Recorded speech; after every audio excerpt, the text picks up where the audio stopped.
Bob Arum, I wanted to do the deal with Pacquiao, but the actual Bob Arum asked for a 50-50. But Pacquiao never even asked, after the fight when he fought Hatton, you go back and watch. Larry Merchant asked him, "Would he like to fight me?" He said, "Absolutely not." I mean, he didn't say yes. So if you don't say yeah, to me it's a no.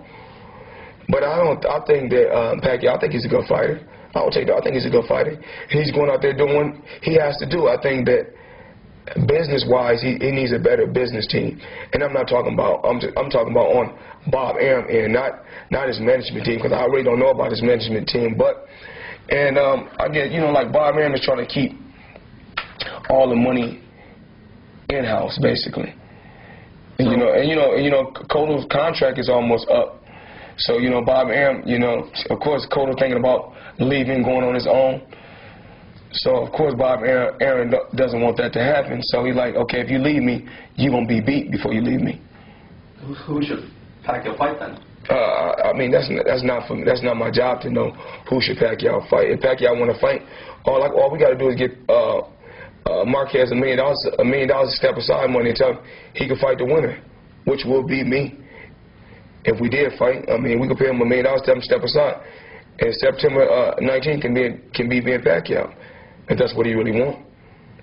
Has there ever been any type of communication between your camp and Pacquiao's people, not Bob Arum, but maybe his management, about that possibility? Well, you must realize Bob Arum, I mean, before we get to talking, Bob Arum still owed me money for the Arturo Gatti fight. May Arturo Gatti and the Gatti family, blessings goes out to the, the Gatti family. But Bob Arum still owe me money for the Arturo Gatti fight and the Zab Judah fight. So, things happen. This guy still owe me money, millions. So do you think that fight will ever take place between you and Pacquiao? I don't know. I'm my own boss. With me being my own boss, I'll say let's make it happen. He's not his own boss, so I can't talk to him. You gotta realize I'm not chasing no fight. I don't have to go out there and chase no fight. With or without Manny Pacquiao, with me being in the sport, I'm still gonna generate hundreds and hundreds of millions. I'm gonna still bring hundreds and hundreds of millions to the sport. You gotta realize, how can you negotiate 50-50 with a guy when my last 2 fights done better than your last 5 fights?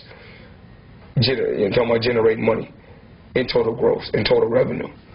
So how do you feel about the fact that a majority of the people consider him right now pound for pound king?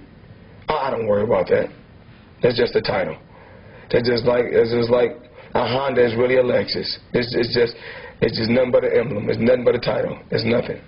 You said when you came back at the first press conference, you said that's one of the things that I'm entitled to say what I want to say if I'm feeling that way that day. So you don't want to be still. I don't want to be. Well, the thing is this: you ask yourself this question. You doing an interview. Like I said before, same thing what I told Brian Kenny. You ask yourself this question: have Manny Pacquiao ever lost? Yes. Have Manny Pacquiao ever been knocked out? Yes. Have Floyd Mayweather ever lost? No. Have I ever been knocked out? No. Have I ever been knocked down? No. Okay. So, I mean, that answers the question for you right there. There's no buts. There's no buts. Have you ever fought before? Not professionally. No. Oh, okay. No. Have you ever been in a championship fight? No. Have you ever been rated pound for pound? No. Okay, then. What else you want to know? I'm just wondering if that's one of the things that you want. I mean, for people to still recognize you. I don't worry about what people think. See, that's the thing. But you want to be recognized? I don't. Who said that? I never said that. I want to be recognized. I never said that. I'm not saying people said that or you said that. I'm just so where's this speculation coming from? No, it's not speculation. It got to be speculation because it has to be speculation because it's not solid in print. Like I said it. The proof is in the pudding. You said it yourself. Have Marquez ever been beat? Yes. Marquez ever been knocked down? Yes. Have De La Hoya been beat? Yes. Who was the first one to beat Hatton? You. Okay. So when I fought De La Hoya, didn't he choose the weight class? He chose the weight class. He chose the gloves. He chose the ring. They chose everything. Then they try to stick me up. So I need to ask you a question. How big, if I was a white fighter, how big would I be? Be honest with me. How big do you think I would be in the sport of boxing if I was white? I think everybody... Come on, be honest. I think you would be big. Huge. But you are big right now, and you've always been big. Come on, man. I made myself big. I earned my spot. I'm the biggest in the sport, the biggest draw in the sport. The highest gross in one night. You know, 2 fights, $250 million. You tell me who else gross revenue like that in sports and entertainment. You tell me. How much does boxing need you? Bad, very bad. When you talk boxing, you're talking Mayweather. When you're talking boxing, you're talking Mayweather. How much will boxing grow now that you've come back, and for how long? Me myself, I don't think it's that bad because they keep telling me about all these different sports that's trying to steal our blueprint. How they throw these kids in cages and all this stuff. How they trying to steal our blueprint. But the crazy thing, everybody want to have weigh-ins now. First, it was freestyle. They want to have weigh-ins. Now they want to put gloves on their hands. They want to have cut mans. Come on, man. Everybody run with the boxing blueprint. Boxing has been here for hundreds and hundreds of years.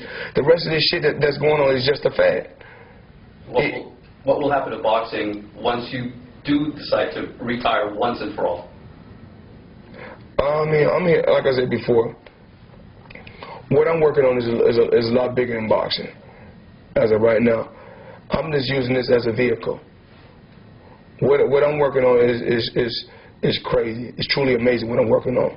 And I would never tell what I'm working on. You just have to sit back, relax, and take key and get focused and see what I'm doing. Don't you think that any sport or any particular avenue needs that one main attraction, and that main attraction being you? And without it, maybe things don't go as they should? Like I said before, when you're talking boxing, you're talking me. Boxing needs me. And I'm not going to say I don't like to box, but, like I said before, of course I love the sport. I'm in it for the love of the sport. But then the people say, oh, he in it because he needs some money or he want to make some money. I'm not going to go do this for free. Who want to go out there and be in combat and be in war and do it for free? When I done it for free from 87 to 96. Come on, man. I done it for free 90 times. Well, there have been some reports. Well, you say the reports for yourself about my personal life. It's just like Michael Jackson. Any reports about my personal life and my personal finances, that's my business. It is not your business. So there's anything about my personal business. We here to talk about boxing. Anything about my personal life is my personal life. I don't come into your household. I don't talk to you about your money or what you do with your family or what you do with your wife. So what I do with my finances and how much money I make and what I spend my money on is Floyd Mayweather's business.